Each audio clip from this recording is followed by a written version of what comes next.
pro-cannabis media.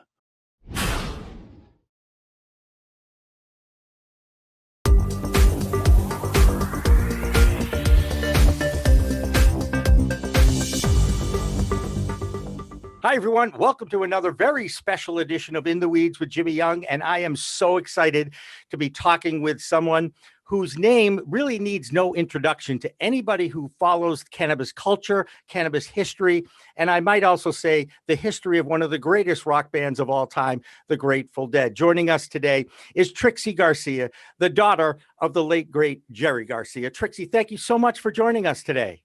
Thank you for having me. It's an honor to be part of that whole introduction. What a world. What a life. And in fact, I think my first question was, and by the way, just so you know, yes, I'm a big fan, obviously, followed them. I'm 63 years old, so, you know, I'm age appropriate to be someone who followed the Grateful Dead since the 60s, okay? Now, I will admit, I never dropped acid and became a deadhead and followed them around the country, okay? I never did that. However, I definitely enjoyed their concerts, their music, and I still do, and it's still very much a part of my playlist. So that being said, what was it like being Jerry's daughter? I guess you could say it was a really long, strange trip, huh? Yeah, absolutely long, strange trip and magical too. Like what a world, you know, their bells and velvet and flowers and a real belief in all of this really cool stuff and all of these people who you know, really treated me well. You know, so yeah, a long trip. I've seen some shit. It wasn't all rainbows and lollipops, as they say, but yeah, it's been a thing. And my life philosophy is as long as you live to tell the story, you made it. So you're here and you made it. And I know you've got lots of stories. I want to ask you, before we get into what it was like growing up and all this stuff, I do want you to talk a little bit about what you're involved with now, because you are right. I did meet up with the bus Bertha at Cultivate in Massachusetts when the Garcia Hand-picked announcement started to move around the Massachusetts state here. You know, we're a little late to the party in Massachusetts, California, a little bit earlier, but I did enjoy meeting some of the people that were driving that bus and talking to them about the whole hand-picked movement, and also Holistic Industries, the company that you've paired up with. Tell us a little bit about your business and how you've been able to integrate the history of your dad with the Holistic Industries. Yeah, our partners at Holistic I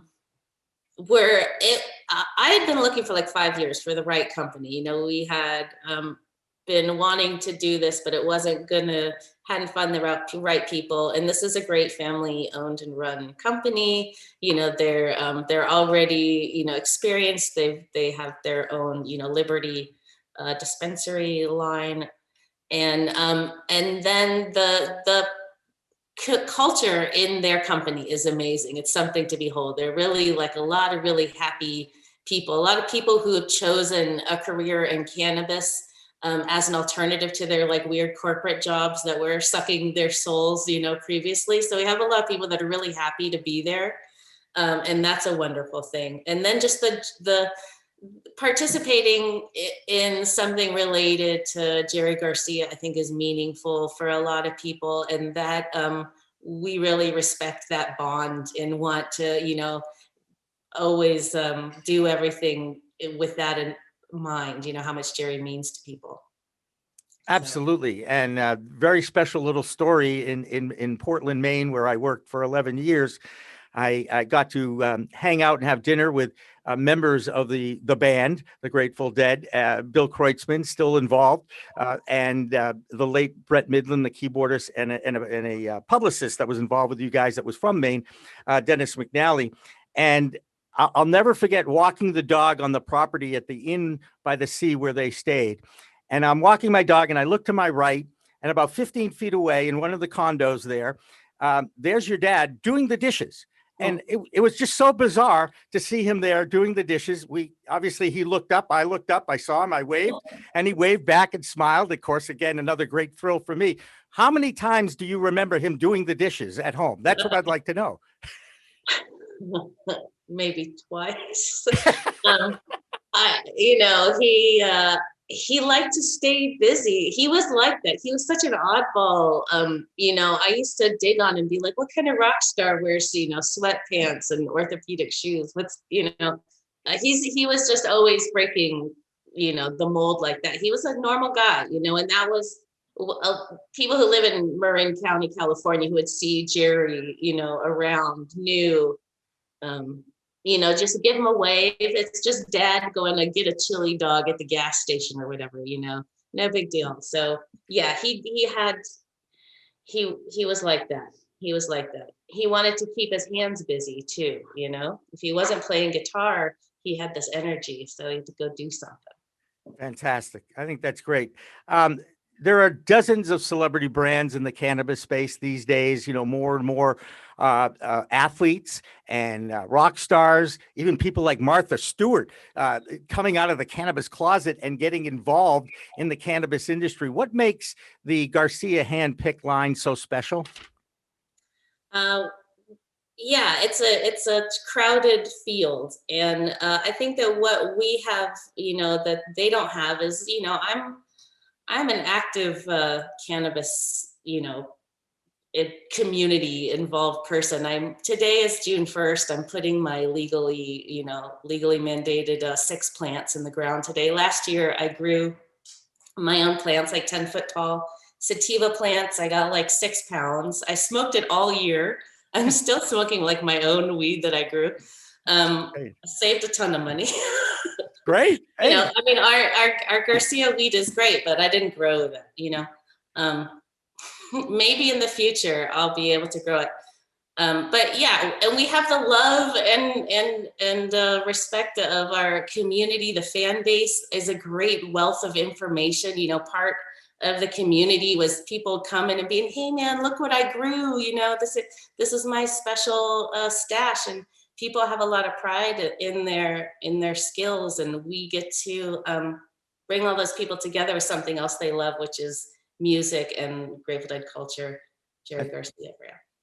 That's fantastic stuff. And, it's funny, home grow has become an issue in the rollout of legalization across the country. Some states are allowing home grow. Here in Massachusetts, it's 6 plants per adult, 2 adults per dwelling, so a total of 12 plants. And of course, 91% of Americans recognize that this plant has medicinal benefits. So you've got to figure that those out there that don't necessarily use it for medicine, but use it recreationally, you would think that it would make a lot more sense to grow it at home. To me, as someone who is scared about taking on those responsibilities, I don't want to be responsible for this plant and then having it die on me. It would be heartbreaking, and I'm not sure I could handle it. Okay. So that's a lot of pressure, and it's why I don't grow it at home, but I certainly respect the right to grow it. Are you amazed at how this plant has become a political issue? They started this, they've been using cannabis prohibition as a tool of oppression and social control for so long.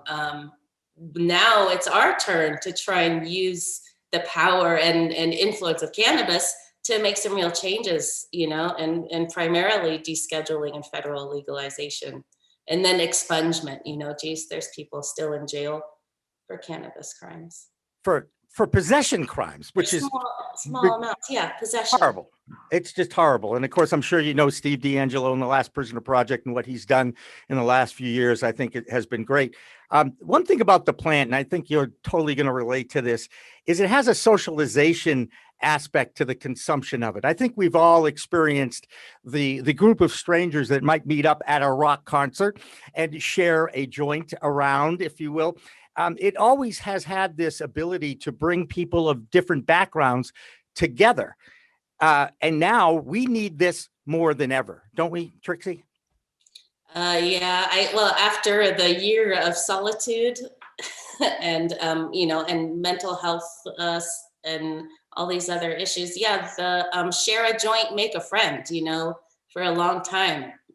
That's like the best thing you can do. So we will be reducing the size, increasing, making the selfie joint, the little short joints, so you can share them obviously a little easier, because these joints in our pre-rolls are pretty massive. So, Well, and sharing, whatever. We'll be sensitive to that. People are wanting the little short joints. I get, But yeah. don't they call it, aren't they dog walker joints? Isn't that what they call them now?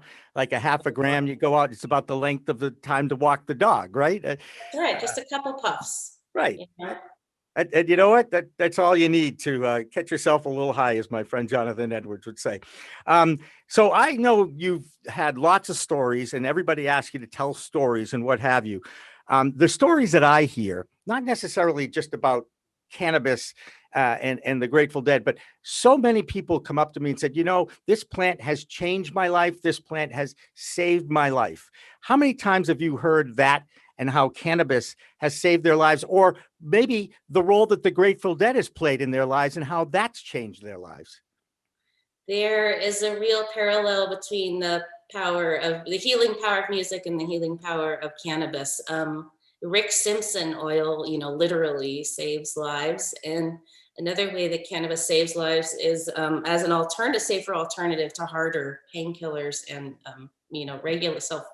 regulators in whatever method, and financial freedom, for people who can't really, don't want the freedom to earn their own bucks. So there's a huge value in this plant, and we need to keep working on making it available to everybody, and singing its praises, because it's not, it's not the evil thing that they've been telling us it is. No, they, who are they to say anyway? I'm so tired of listening to they, right? I mean, let's find out for real what's going on. Something happened this week in the news. I'm sure you've heard that Amazon, one of the largest retailers now in the world, has decided not to test their employees for cannabis. This is another example of normalcy perhaps moving in the right direction here in this country. What's your reaction when you heard that Amazon would stop testing for cannabis consumption? Thank God. What a drag. Are you kidding? Like, it's just the curse of cannabis that, that stays in your system for as long as it does. People are drinking themselves silly every night, and there's no repercussions. So thank God for those people who are working their asses off and deserve a little bit of relaxation. Has professional sports done the same thing? I know professional sports is lined up to do the same thing. I look forward to that. So yeah, it's archaic, to test for marijuana. Yeah, you got it was the San Francisco area, correct? That you guys all kind of grew up in the 60s. Am I right? That San Francisco sound is in that. I'm accurate on that. I think I am. Tell me I'm wrong. Am I wrong? The Bay Area. Yep. The Bay Area. And the guys were sports fans, if I remember correctly. They like the Giants, right? And right. Yeah. And I'm sure, recently the Golden State Warriors and all that. So I know the Bay Area is a great area for sports. And, I just wonder what Jerry might have thought about what is going on in sports now that they're finally recognizing that opioids can kill you and cannabis can save you. Sports and music and culture and cannabis seem to be leading the way in this movement. Do you see it that way? That's a huge step in the right direction, because obviously we know that Jerry had, struggled with opiate addiction for much of his life. And if cannabis, is made available to people, maybe they won't step onto those harder drugs. That's one thing I learned from the scene, super open-minded, party all the time, seeing, the one thing I know is that hard drugs are a fool's game, and don't fuck around with the white drugs. Psychedelics are great. We're so happy with what's going on with psychedelics and psilocybin, but don't fuck around with heroin and cocaine. Right. Absolutely. I can say that as well. You're involved with Jerry's foundation, correct? The Jerry Garcia Foundation is my little sister Keelan. And, Okay. but we're supportive, and Jerry had four daughters, and then Ken Kesey's daughter that he like essentially has adopted and left part of his estate. So there's a bunch of us. Gotcha. What's the mission for you guys, not just for Garcia Hand-picked and Holistic Industries, but um, just to carry on his memory? How do you want your dad to be remembered? He famously said that he wanted his tombstone to say competent guitarist. He was a very humble guy. So, my number one job is not to screw it up.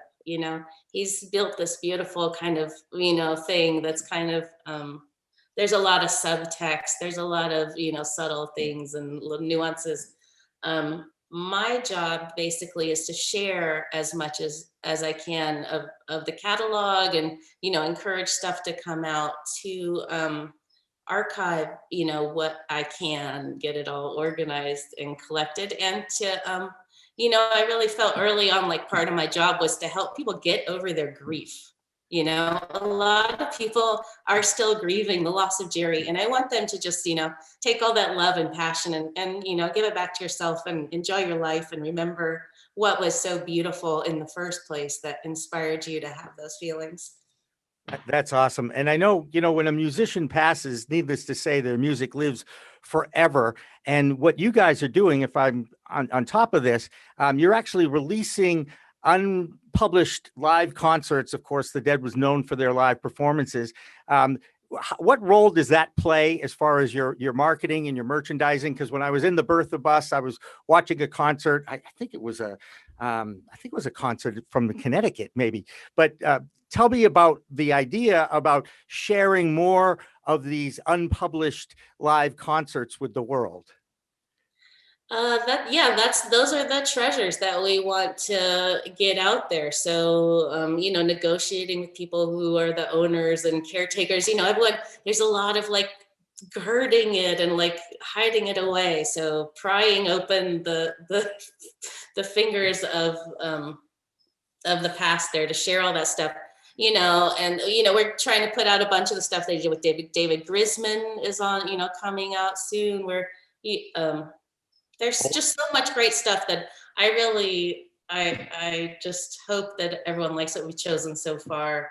And there's so much more. So part of that, we need to, part of it, there's digital tape, analog tape that we need to care for and make sure we're, doing the right stuff there. We have a lot of stuff in, temperature controlled storage, archival stuff, all, it's a whole deal. And I feel so, blessed to be, born into this crazy scene. It's like, like a monkhood or something. Like I was born into a library, and I have to like just make sure everything is in its place, and so that it's, how do you prepare something like this for the future? I just hope that people continue to be touched by the music in the way that I've witnessed them throughout my life. You mentioned David Grisman. The Old and in the Way. Old and in the Way is one of my playlist items. I've listened to it. I think I just heard it like last week, and I was saying, oh, I remember David Grisman. One thing that your dad loved to do, correct me if I'm wrong, it wasn't just competent guitar. He actually enjoyed playing some of the other string instruments, like was it ukulele, mandolin? Tell me a little bit about that. Banjo, dobro, lap steel. Yeah. He was great at all of those and loved the old folk tradition, mostly, and some of those beautiful sounds, and a collector of great instruments. He even had a harp for some reason. We don't know if he ever played the harp, but it was in his stuff. So the whole bluegrass thing is a huge tradition that he was fanatical about himself. He went and saw those guys play as a youth and wrote down the set list and did all the stuff that people did for him when he was playing. So it's a great tradition of sharing the knowledge between musicians over generations, and how this American tradition carries on. And this is the America that we want, is this wonderful, inclusive version of it that was built in San Francisco in the 60s. Right. And boy, we can all learn a lesson actually from that era. We all need now more than ever to learn how to get along again.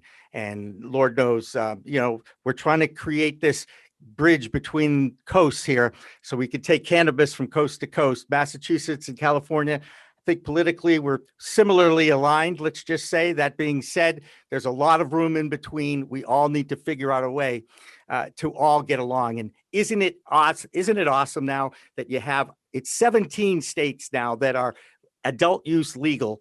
And you got to think that it's just going to be a matter of time before we finally take that next step to descheduling it and finally giving it the kind of respect that I think people that have grown up with it, like yourself and myself, we recognize what this plant can do for people as far as enhancing their lives and their lifestyle. And now I think the rest of the world is figuring this out. Trixie, what's the one thing you'd like to see happen in the world in the next, let's say, 5 years?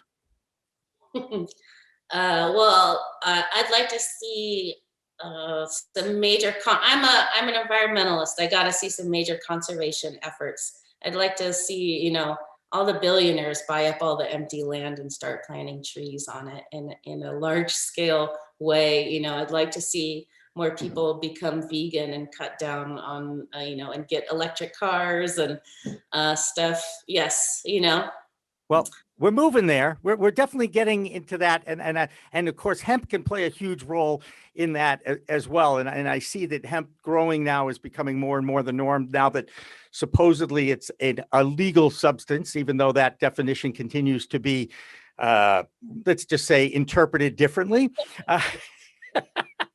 Hey, Trixie, I so appreciate you taking the time and joining us here today. When it's ready to go, we'll share the link with your staff and your people, as they say. They were very professional, and I really enjoyed meeting the Birth the Bus group that was in Framingham, Massachusetts, Cultivate, when they visited here. And I hope one day you and I will get to share. We'll share. You know what I'm saying? We'll share. And I think that's the thing about this plant that we all love, right? That's it. Smoke one for me. That you got it. And just remember, one thing this is how I end my podcast. And I say this honestly, thank you again for coming on, is it's a whole new world of weed out there. Use it responsibly. That'll do it for another edition of Jimmy Young's In the Weeds. We'll see you next time. Weed Talk and In the Weeds are two productions of Pro Cannabis Media supported by Revolutionary Clinics, one of the top medical cannabis dispensaries in the Massachusetts area, now with 3 locations in Greater Boston, 2 in Cambridge, and 1 on Broadway in Somerville. Rev Clinics has a patient-first mission. They will customize your needs as a medical patient with the proper titration and combination of strains, flavors, and products. Rev Clinics, where the patient comes first. Hi, I'm Ben Schauer, New England rep for Salient Video Management Systems. Let me tell you what makes us different in the security space. We're your trusted advisors for all your security needs. I know how complicated the regulations are in cannabis, and working with Salient Systems will be the polar opposite of that. I give free consultations and will walk you through every step of the process so that you can get what you need at the price you can afford. We're robust, we're simple and scalable. We're Salient Systems, your solutions to all your security needs. Please contact me at the information below, and I'm looking forward to being your trusted advisor.